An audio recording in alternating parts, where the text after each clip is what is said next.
Ok, les amis, ça va être, je pense, la vidéo la plus difficile que je vais avoir à tourner de toute ma chaîne. Mais vraiment, je sais pas si je suis prêt pour tourner cette vidéo, je n'ai aucune idée. Bonjour, c'est la télécommande AOP. Dès que j'ai une OP, j'appuie et hop, ça met en pause la vidéo et ça lance une OP. Les amis, je vais rapidement, très rapidement, vous parler d'un jeu dont je vous ai déjà parlé il y a pas si longtemps que ça. Rappelez-vous de ce jeu absolument délicieux qui met en scène des magnifiques waves des Valkyries. Des Valkyries. Honkai Impact Third. Honkai Impact 3. C'est un jeu dont je vous reparle encore une fois parce qu'il est continuellement mis à jour et c'est ça qui fait plaisir. C'est un jeu qui n'est jamais abandonné, qui est toujours alimenté et ça on aime. J'adore m'alimenter. Le patch 3.5 amène 2 nouveaux personnages et je trouve que le concept des 2 personnages est excellent. J'adore. Oh oui, j'aime. Ça introduit 2 filles, Silly Voloray. Désolé si ma prononciation est éclatée sa mère, mais elle s'appelle Silly Voloray. Et le deuxième personnage c'est Stygian Nymph. Et en fait ce qui est sympa c'est que Stygian Nymph est en fait le côté sombre dans la personnalité de Silly. Donc lorsque Silly perd le contrôle et que sa côté sombre prend le dessus, elle devient Stygian Nymph et devient encore plus puissante. Je trouve ça assez sympa et le design des personnages est plutôt cool. Elles sont plutôt mignonnes. Pas se mentir, hein. Et c'est pas tout, vous avez aussi un nouveau skin pour Himeko, il ressemble à ça, faites-vous plaisir. Le lien du jeu est en description, il est toujours pas payant, il est toujours gratuit, et c'est à mon sens un des meilleurs jeux mobiles qu'on a pu me proposer. Je joue pas beaucoup aux jeux mobiles, mais celui-là, j'avoue qu'il me fait plaisir. Bref, je vous laisse maintenant avec la vidéo, en plus elle est assez longue, et vous allez voir, c'est un sujet que j'apprécie tout particulièrement. Allez, je prends ma télécommande AOP, et je vous dis à une prochaine. Bisous tout le monde, et bonne vidéo, hein. Mettez un pouce bleu, tout ça, on apprécie. On va aujourd'hui parler de la phobie qui me suit depuis des années, depuis que je suis tout petit, ça n'a jamais changé. C'est la créature, la bestiole, la sale bête qui me terrorise le plus en ce monde. Quelque chose vraiment qui me tétanise. Je veux bien entendu parler de cette formidable créature qui est l'araignée. Oh là là. Alors je sais directement, on va en parler. Oui, Squeezie a fait une vidéo il y a maintenant très longtemps d'ailleurs sur sa phobie envers les araignées. Je le sais, ça rien de me le dire, mais j'ai pas empêché de faire une vidéo là-dessus, sachant que c'est une phobie que j'essaie de traiter depuis très longtemps. Et en plus, je me suis mis dans la merde tout seul. Pourquoi? Moi je vais vous le dire. Je suis maintenant chroniqueur régulier sur Game One. 2 fois par mois, je passe sur Team G1 tous les mercredis après-midi. D'ailleurs, n'hésitez pas à venir sur Game One, Team G1 le mercredi. Et de temps en temps, peut-être que vous pourrez me voir, mais là n'est pas la question. On va pas commencer à se faire de la promo. Ce qui s'est passé, c'est que lorsque je suis venu la première fois dans l'émission, vous m'avez posé une question via Twitter. Vous m'avez dit qu'est-ce que pour les 1 million d'abonnés tu ferais de fou? Qu'est-ce que genre tu pourrais faire pour te surpasser? Et la seule chose que j'ai su répondre, c'est toucher une araignée en vrai. Parce que pour moi, c'est quelque chose qui est complètement, à l'heure actuelle, impossible, inconcevable. Mais soit, j'ai parlé, c'est trop tard, je me suis engagé, on est bientôt 1 million. Ça se trouve, à l'heure actuelle, je mets cette vidéo, on est peut-être déjà à 1 million, je ne sais pas. Parce que là, à l'heure où je fais cette vidéo, je crois qu'on est à 995 000, un truc comme ça, donc on en est plus très loin. Et il va falloir que j'y passe à un moment ou à un autre, et cette idée me terrorise. Du coup, aujourd'hui, je me suis dit qu'on allait essayer de traiter cette phobie, qu'on allait essayer de voir des araignées, parler des araignées, et ah putain, rien que dire le mot, ça me met des spasmes quoi. On va essayer de parler de ces créatures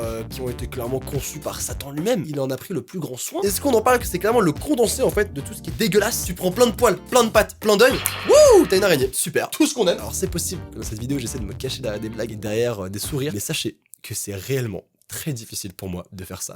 En tout cas, je pense à vous. S'il y a des arachnophobes, je vous préviens, on va voir des araignées. Donc, si vraiment c'est trop compliqué pour vous, quittez cette vidéo. Si vous êtes des arachnophobes, mais que vous voulez aller au-delà de votre peur comme moi, parce que je vous assure que ce que je fais maintenant, je suis pas encore prêt pour ce qui va se passer dans quelques minutes. Mais n'hésitez pas à essayer de battre votre peur et rester avec moi, s'il vous plaît. Et pour ceux qui ne le sont pas du tout, et ben n'hésitez pas et passez un agréable moment avec moi. On va se marrer.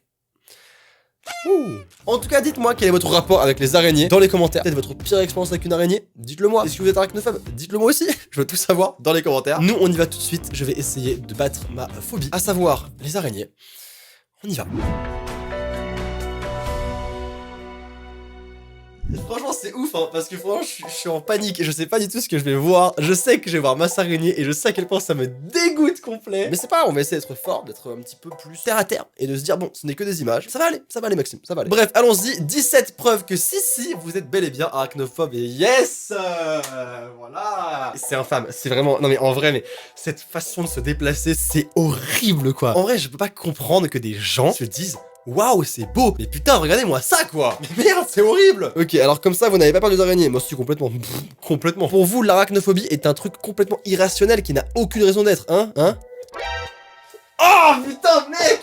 C'est infâme! C'est infâme! Mais moi, il se passe quelque chose comme ça, mais je vous assure que... Mais non, vraiment, en étant sérieux, moi, il se passe quelque chose comme ça, mais je pense réellement que je m'évanouis. Je sais pas ce qui se passe dans mon cerveau. Il va y avoir une extinction. Les araignées sont des bestioles comme les autres, vous en faites beaucoup trop, gna gna gna. Oh, mec.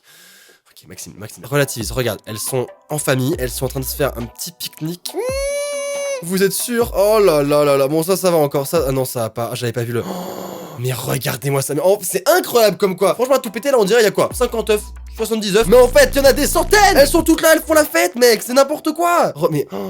Et il faut que je vous raconte une histoire, rien à voir avec, les images, mais il faut que je vous raconte une histoire que ma belle-mère m'a racontée. Elle avait une amie qui est partie dans un pays, je sais plus lequel c'était, en Australie, peut-être parce qu'en Australie c'est l'entrée de la porte des enfers. Je veux dire, on a tous entendu l'histoire de la pluie d'araignées, hein, les araignées qui montent sur les arbres et qui avec leur toile se tapent des petits tripes parachutes jusqu'à la ville la plus proche où en gros il pleut des toiles d'araignées et des araignées. Mais ça, mais mec, mais ça. En fait, ça me paraît improbable. Tu réagis comment? Genre, t'ouvres ta voiture, tu vois des toiles d'araignées et des araignées qui pleuvent. Je comprends pas comment c'est possible. Et donc elle regarde ce pays et en fait elle commence à avoir mal au bras. Une grosse douleur au bras, elle comprend pas trop pourquoi. Elle regarde donc son bras et elle voit une espèce de gros grain de beauté. Elle se dit mince, mais je n'avais jamais eu de grain de beauté à cet endroit-là, de toute ma vie. Mais soit, peut-être que, je sais pas, peut-être qu'il est apparu, je ne sais pas, on n'en sait trop rien. On le sent tous venir, Là où ça commence à être moins drôle, c'est quand elle commence à sentir que son grain de beauté bouge. Il bouge en fait. Ça grouille à l'intérieur. Elle commence à se poser des questions, elle se dit merde mais qu'est-ce que c'est que ça? Est-ce que j'ai un problème au niveau sanguin? Enfin qu'est-ce qui se passe? Je vais aller voir un médecin. Et là... Franchement, c'est un cauchemar. C'est vraiment pas réel en fait. Je me demande vraiment si c'est possible. J'essaye de transposer avec si ça m'était arrivé à moi et je sais vraiment pas comment j'aurais réagi. Je sais. En fait, je pense que j'aurais tellement paniqué, j'aurais tellement eu peur, mais j'aurais fait un arrêt cardiaque, mais 100% j'aurais fait un arrêt cardiaque. Le médecin en fait a ouvert au scalpel le grain de beauté qui n'en était pas un parce qu'en fait c'était une araignée qui avait pondu des œufs et lorsqu'il a fait une incision sur le bras, il y a des centaines et des centaines d'araignées qui sont sorties du bras. C'est infâme, je veux dire c'est la pire histoire de... Genre vraiment j'en ai entendu des histoires d'horreur, hein. Des légendes urbaines, y a pas de souci. Mais alors cette histoire elle me fait plus peur que toutes les légendes urbaines et que tous les threads horreurs possibles et imaginables condensés quoi. Voilà pour l'anecdote, comme ça on a vraiment des très bonnes bases pour poursuivre la vidéo avec la joie et la bonne humeur. Et on est qu'à la 4ème, il y en a 17, yes, 5, c'est bien ce que je pensais. Oh, mais qu'est-ce que c'est que ça? Il y a ces bébés qui sont collés à son cul quoi. Mais qu'est-ce que c'est que cette horreur? Je me pose la question, est-ce qu'il y a vraiment des gens qui ont en animal de compagnie des araignées? Ça existe vraiment ces gens-là? Ou est-ce qu'ils sont fous? Je comprends pas. Si les araignées sont des créatures du diable, et si vous n'en avez pas peur, vous êtes une putain de mytho. Non mais attends, mais est-ce que c'est réel? Et c'est un montage, c'est pas possible. Ça mais... Waouh. En fait, moi, franchement, la plus grosse araignée que j'ai pu voir de toute ma vie, avait peut-être ça, parce que c'est déjà gigantesque. Mais alors ça, là, l'araignée, elle a la taille de ma main. Et j'ai une grande main. Ok, ce sont aussi des merveilles de la nature, capables de faire des trucs incroyables avec leurs fesses. Mais même ça me dégoûte quoi. Y a aucun moment où je trouve ça incroyable. Même ça, je trouve ça absolument infâme. Alors oui, les toiles d'araignée, c'est très joli, très mignon, machin. Absolument pas en fait. Y a rien de joli, c'est dégueulasse, ça colle. Avec le vent, ça... Toi, je suis là comme ça là. Je ne trouve vraiment rien de beau aux araignées. Vraiment. Et vous pouvez essayer de me convaincre, n'hésitez pas en commentaire à me dire ouais mais tu penses à ça, ouais mais non en fait. Non. Je veux dire même là, c'est impressionnant. Mais là, si on remet la situation en place, en fait, elle sort un tissu de son cul pour emprisonner une proie qu'elle a au préalablement empoisonnée. À quel moment c'est une merveille de la nature là? Je comprends pas. C'est vraiment une créature du diable, c'est tout. Est-ce que moi je vais dans la rue et je sors un tissu de mon boule pour essayer de capturer des gens que j'ai au préalablement empoisonnés? Bah non, vous trouveriez ça horrible. Et bah c'est pareil pour ces conneries, d'accord? Mais ce sont avant tout des monstres assoiffés de sang qui s'en prendraient volontiers à votre vie pour peu que l'occasion leur en soit donnée. Exactement, là on est d'accord. Oh là, mais mec, c'est une invasion, mais c'est la fin du monde. Mais 100%, mais... Ok, on passe. Comme là. Qu'est-ce que ça va, elle va sauter d'un coup. Elle va sauter d'un coup, tu vas rien comprendre mon pote. Mais c'est quoi ça? En fait, c'est incroyable et je trouve ça vraiment fascinant que ça me mette dans cet état-là en fait. Parce que je fais 1m81 et l'araignée, elle doit faire 10 cm. Ou alors celle-là, bon, un peu plus comme celle-là. Peut-être pas déconner, celle-là, elle est vraiment monstrueuse. Hein. On va dire au maximum, elle fait la taille de ma main, ce qui est déjà gigantesque, on est d'accord, mais même en prenant la taille de ma main, comparé à 1m81, elle va rien faire l'araignée. Pourtant, ça me terrorise. Et même si l'araignée fait ça, mais je suis incapable de m'en débarrasser, je suis incapable de la sortir de chez moi, je suis incapable de faire quoi que ce soit en fait. Je suis tétanisé, je suis paralysé, je ne peux rien faire. Et je trouve ça fascinant en fait que le cerveau balance autant de peur et autant de sentiments de danger, genre vraiment, ne bouge plus, c'est un danger pour toi quoi. Et c'est incroyable parce que, je veux dire, on part sur le principe que c'est qu'une vidéo, ce que je vois, c'est un gif, et pourtant, ça me fait sursauter quoi. Et c'est incroyable, mais c'est fou à quel point ça me fait peur, c'est dingue. Et regardez-moi ça, mais qu'est-ce que tu joues? Mais c'est pas un chien, c'est une araignée, mec. On fait pas ça avec une araignée, on fait ça avec ses enfants, à la limite, mais pas avec ça. Oula. Mais non mais frère, celle-là, vraiment plus aucun respect mec. Elle commence à te piquer ta clope et elle se barre avec, mais qu'est-ce que c'est que ce délire? Les araignées nous respectent si peu qu'elles s'en prennent à notre bouffe, notre nourriture, ce qu'il y a de plus sacré sur Terre. Bien sûr. Qu'est-ce qu'il y a de plus sacré que la nourriture? Absolument rien. Et regardez ça, on dirait qu'elle vient de naître, ça me dégoûte. 13, certes la beauté ne fait pas tout dans la vie, mais avouez que celle-là a l'air franchement malfaisante. Ouais, je m'y attendais, et je me suis concentré comme jamais, mais je m'y attendais. Mais par contre, regardez-moi ça, mais celle-là, tu vois, genre, je sais pas, tu joues à un jeu vidéo, c'est le boss final. Qu'est-ce que c'est que cette connerie? 14, avouez que ce nid grouillant d'arachnide est la chose la plus horrible que vous ayez jamais vue de toute votre vie.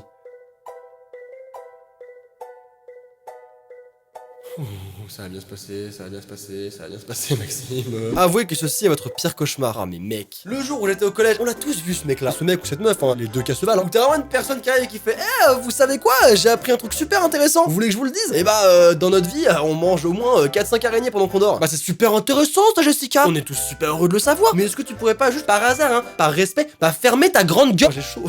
J'ai chaud. Enfin, avouez que vous préfériez être enterré vivant plutôt que de croiser le chemin de cette bestiole-là. Avouez, c'est forcément en Australie. Hein. Ça, y a pas d'autre endroit qu'en Australie où tu peux voir cette horreur, quoi. Regarde-moi ça. Est-ce que vraiment on peut pas juste analyser la composition de ce truc? Dites-moi en commentaire, qu'est-ce qu'il y a de plus terrifiant que les araignées? Un serpent? Un alligator? Mais frère, je lui fais un câlin, l'alligator. Je commence à le caresser et lui raconter des histoires. Je chante des comptines, même s'il faut. Mais une araignée? Mais non, en fait. Bah non. On va conclure cet article avec je suis désolé, mais les araignées sont malfaisantes. N'en déplaise aux inconscients qui décident d'en faire leur animal de compagnie. Regardez-moi ça. Mais je me dis en fait que le gif, il est stylé, ok. Mais en vérité, pour qu'il existe, il y a bien une meuf perdue qui s'est dit, bah je vais prendre ma migale de compagnie que j'ai appelée Bobby. Je vais la mettre dans ma main et je vais filmer avec mon téléphone comme ça. Hé Bobby, comment ça va? Pourquoi est-ce qu'on est clairement pas fait pareil? Pourquoi est-ce que moi je fais ça, je fais 8 ABC d'affilée et elle ça se passe merveilleusement bien, elle vit sa meilleure vie? Je ne sais pas. Bon les amis, maintenant qu'on a bien posé les bases et qu'on a lu l'article, est-ce qu'on est arachnophobe? On le sait, on l'a remarqué, on l'est, concrètement on l'est un petit peu hein. On va pouvoir passer à la deuxième partie de cette vidéo, à savoir connaître les 12 espèces d'araignées les plus dangereuses au monde pour bien être sûr vraiment que cette créature c'est quelque chose de horrible.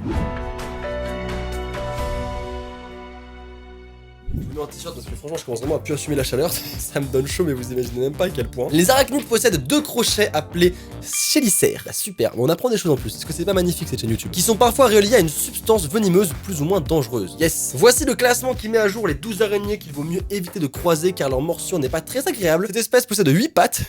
Avec ça me donne un spasme, ça me donne un frisson. De nombreux yeux et des poils sur tout le corps. Sa présence est indésirable pour bon nombre d'entre vous. La plupart du temps, les araignées construisent des toiles en soie très adhésives qui permettent d'attraper facilement des proies ou se cacher dans des terriers. Bah super introduction. 12ème, la Ségestrie florentine. Oh putain mais regarde-moi ça. Ces crochets, ces chélicères, sont carrément en néon. Maintenant les araignées elles commencent à se pimper les crochets quoi. Ça va pas du tout. Mis à part quelques exceptions, leurs morsures sont toutes venimeuses, sauf si elles piquent à vide. C'est-à-dire qu'elles n'injectent pas de substance lors d'une attaque. Ah ça veut dire qu'elle-même elle décide, elle se dit est-ce que je lui fous un petit coup de venin ou est-ce que je le pique mais pas trop non plus. Super, génial. Pour commencer, voici la Ségestrie florentine, une espèce européenne qui laisse des marques rougeâtres sur la peau. Parfait. Nickel. L'araignée, oh, elle est transparente. L'araignée jaune, Chireka, ouais jaune, l'araignée jaune. C'est bon, c'est impossible à dire. Cette araignée est très présente dans les habitations au Canada. Bah je voulais aller au Canada, c'est un pays que j'ai toujours voulu visiter. Ah là, le Canada, ce fabuleux pays et tout, plein de trucs cool. Et bah c'est mort. Cette espèce est de couleur jaune, d'où son nom, et son abdomen peut changer de couleur selon sa nourriture. Pourquoi les araignées, elles ont des super pouvoirs et pas nous? Pourquoi est-ce que moi, quand je mange des choux de Bruxelles, mon ventre il devient pas vert? Je veux dire, à un moment, on n'a pas été conçu un petit peu de manière égale. Stop. Contrairement à ses cousines, elles ne tissent pas de toile, mais chassent la nuit. Alors ça, je savais pas. Je pensais que toutes les araignées pouvaient tisser des toiles. Apparemment non. Ok, d'accord. Comme elle aime les espaces sombres et assez étroits, elle se réfugie parfois entre les couvertures d'un lit, ce qui explique les rougeurs que les Canadiens peuvent avoir au réveil. Bah c'est de pire en pire. En fait, plus l'article descend, plus vraiment je n'irai jamais là-bas. Mais ce qui va se passer, c'est que maintenant, à chaque fois avant de me coucher, je vais regarder mes draps. Au cas où il y aurait une araignée jaune. Je suis pas au Canada, mais j'en ai rien à foutre, on sait jamais. Elle n'est pas dangereuse, mais sa morsure laisse quelques traces sur la peau, cause des démangeaisons et des brûlures. Bah si c'est que ça, bah ça va. 10. L'araignée Goliath. Non mais... Rien que le nom, l'araignée Goliath. Il y a un problème. Ah ouais, non mais qu'est-ce que c'est que ça? Mais qu'est-ce que c'est que ça? L'araignée Goliath est la plus grande espèce de mygale découverte à ce jour avec 30 cm d'envergure. Elle fait ma tête. Mais elle est aussi grosse que ma tête. Son habitat naturel est en Amérique du Sud, Brésil et Venezuela. Brésil et Venezuela.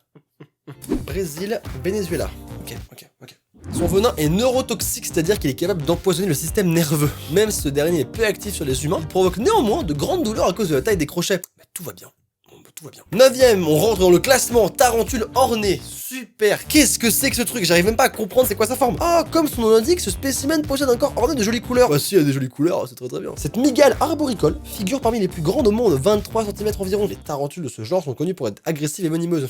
Super. Une morsure peut causer des douleurs musculaires, des nausées ou encore de la fièvre. Elle se retrouve principalement au Sri Lanka. Sri Lanka. Hop.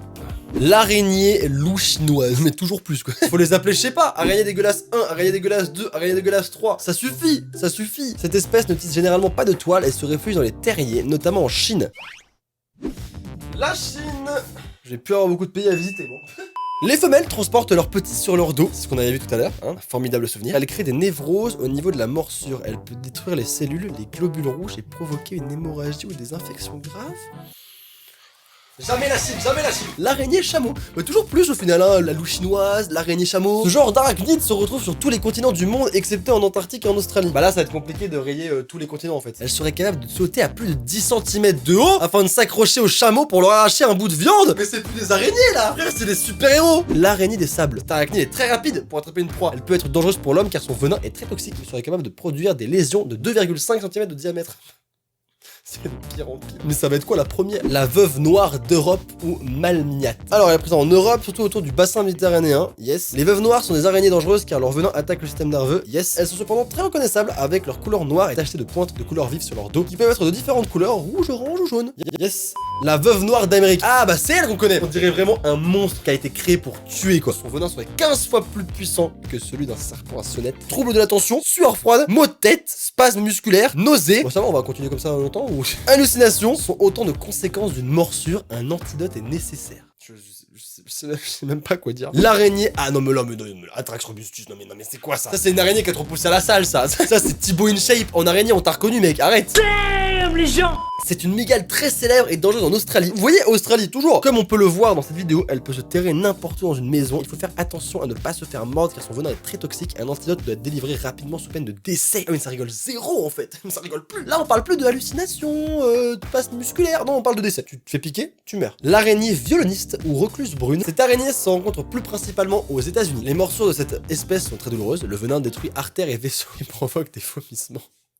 Mais mec, les victimes peuvent mourir d'une défaillance circulatoire ou d'une insuffisance rénale. J'ai envie de chialer. Alors c'est elle la première, l'araignée banane. Elle aurait pu s'appeler de toutes les façons. On a eu du loup chinoise, on a eu l'araignée violoniste, on a eu l'araignée robustus. Et la plus dangereuse du monde, c'est quoi? L'araignée banane. Bah super, pas super. Son nom est très évocateur puisqu'on la retrouve dans les plantations de bananes. C'est une espèce toxique qui fait de nombreuses victimes, notamment les travailleurs dans les champs du Brésil. Son venin contient 2 toxines particulièrement dangereuses, perte sévère du contrôle musculaire et asphyxie. Par des réactions chimiques, elle entraîne une forte et douloureuse érection chez l'homme pour durer des heures, mais on vous ne conseille pas d'essayer. Mais quoi? Mais quoi? Mais à quel moment? Du coup, si tu vas dans une plantation de bananes, que tu te fais mordre et que t'as la trique pendant 8 heures d'affilée, sache que tu vas mourir. Alors, fais quelque chose très vite. Et bah c'est super, on a fait le tour des 12 araignées les plus dangereuses du monde. Première étape, savoir qu'on est bien arachnophobe, validé. Deuxième étape, savoir qu'on est arachnophobe pour une très bonne raison, validé aussi, hein, je pense qu'on est d'accord. On va terminer la vidéo avec une dernière partie, on va voir théoriquement comment ne plus avoir peur des araignées. Apparemment, c'est possible. On va lire ça.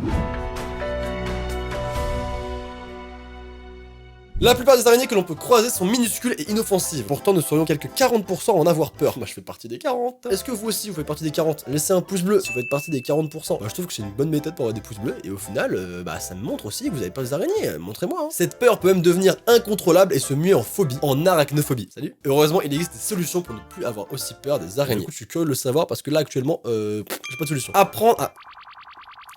Ok, le spasme qui est arrivé d'un coup, apprendre à connaître les araignées. Partons du principe que ce que l'on connaît fait moins peur, surtout lorsque la peur en question est irraisonnée. Les psychologues recommandent de se documenter sur les us et coutumes des araignées, surtout si votre peur reste mesurée. Rappelons que la plupart des araignées ne mordent pas les humains, et si elles en viennent là, la morsure des araignées reste bénigne car son venin n'est généralement pas venimeux pour nous. Mais c'est même pas le problème qu'elle me morde, c'est le problème de la voir en fait. C'est tout ce qui compose cette créature me terrorise. Avant même qu'elle me morde, je serais déjà en train de faire un AVC. C'est ça le problème en fait, c'est ça mon problème. Les thérapies cognitivo-comportementales contre la peur des araignées. Bah c'est magnifique, c'est incroyable. Si vous êtes plus proche de la phobie, adoptez une approche moins frontale et n'hésitez pas à opter pour une thérapie cognitivo-comportementale. Ça m'intéresse. Qu'est-ce que c'est que ça? Ainsi, si vous savez ce qui, dans votre histoire personnelle, a déclenché cette phobie, dans le cas des araignées, ce n'est pas si fréquent, un thérapeute vous aidera à évacuer vos émotions négatives à ce sujet en vous faisant raconter encore et encore l'événement traumatisant. Maintenant que j'y pense, maintenant que je réfléchis, je crois que j'ai pas de moment où je me suis dit, ok, là, ça m'a terrorisé, j'ai peur des araignées. Je crois que vraiment cette terreur, soit ça vient d'un traumatisme de l'enfance et je m'en rappelle absolument pas. Alors après, c'est peut-être un traumatisme qui est venu lors de mon enfance, mais j'ai aucun souvenir de quoi en particulier. Pour moi, ma phobie des araignées, elle est là depuis le tout début. Elle m'a toujours suivi en fait. Mais du coup, peut-être que je pourrais en parler à un thérapeute, je ne sais pas. En vrai, je sais pas. Autre piste, s'exposer à sa peur de manière progressive. Vous commencerez par taper le mot sur le clavier de votre ordinateur ou par l'écrire avec un stylo. Je vois qu'il rigole, mais pour les vrais arachnophobes, ce n'est pas si facile. Je confirme. Ensuite, vous passerez au visionnage de dessins d'araignées puis de photos, enfin de vidéos. Je pense que là déjà avec cette vidéo, je pense que j'ai fait un pas énorme avec le sujet, d'accord? J'ai surmonté genre 8 épreuves là. Il n'est pas nécessairement utile d'aller jusqu'à se confronter à de vraies araignées grouillantes pour observer une amélioration. C'est pas comme si j'allais bientôt devoir le faire. Plus le temps passe et plus ça me terrorise. Mais pourquoi j'ai dit ça? Mais pourquoi? En parallèle à cette thérapie cognitivo-comportementale, des chercheurs explorent la possibilité de littéralement guérir de la peur des araignées grâce à un traitement médicamenteux combiné à une brève confrontation à une araignée. À l'université d'Amsterdam par exemple, 2 chercheuses proposent l'administration de propanolol, un bêta-bloquant habituellement utilisé pour lutter contre l'hypertension. En agissant sur la mémoire sélective, le produit inhiberait la peur en seulement 2 minutes. Bah yes, bah let's go to Amsterdam, non? Les amis, on va s'arrêter ici pour cette vidéo. J'espère qu'elle vous aura plu, j'espère qu'elle vous aura appris des choses, peut-être, je ne sais pas. Si c'est le cas, n'hésitez surtout pas, vraiment, mettez-moi un pouce bleu. La vérité, ça me ferait vraiment plaisir. Là, j'ai tout donné, j'ai tout donné. N'hésitez pas à me dire en commentaire ce que vous en avez pensé. Est-ce que vous êtes arachnophobe? Est-ce que vous avez déjà eu des mauvaises expériences avec les araignées? Est-ce que vous avez déjà peut-être croisé une des 12 araignées les plus dangereuses au monde? Je ne sais pas, dites-le moi. La nature est fascinante. Avoir une phobie, avoir une peur aussi ancrée en soi, alors que en vrai, elles m'ont jamais rien fait de mal. En soi, j'ai jamais eu de mauvaises expériences avec les araignées, j'en ai juste une peur bleue. Bah pourquoi? Comment ça a pu venir? D'où ça vient? Je sais pas, c'est dingue. En tout cas, je suis quand même très fier de moi parce que faire une vidéo comme ça, j'en aurais été incapable il y a pas si longtemps que ça. Voir des araignées, essayer de parler d'araignées, faire une vidéo sur les araignées. J'en ai déjà fait une avec une expérience de réalité virtuelle où j'avais vraiment essayé de faire le minimum syndical, mais j'avais quand même essayé de faire le maximum que je pouvais. Mais en tout cas, faire une vidéo vraiment où on parle de vraies araignées, où on parle de tout ce qui englobe cet animal, et bah j'en aurais pas été capable il y a pas si longtemps que ça, et du coup je suis plutôt fier de moi. Maintenant, l'étape supérieure, c'est en toucher une vraie, parce que je me suis engagé et que je tiens toujours mes engagements. Après, on peut toujours faire une exception qui confirme la règle. Une exception. De toute façon, je serais bien obligé d'y passer un jour. En tout cas, les amis, merci d'avoir regardé cette vidéo. N'oubliez pas de vous abonner à la chaîne en cliquant sur le bouton abonnement. C'est tout simple, vous le connaissez ce bouton. Il est gratuit. Vous pouvez comme ça suivre toutes mes prochaines vidéos. Et vous pouvez activer la cloche de notification pour être prévenu des nouvelles vidéos. N'oubliez pas qu'une journée sans rire est une journée perdue. Alors souriez, peut-être sera très vite. Au revoir tout le monde. Bye bye.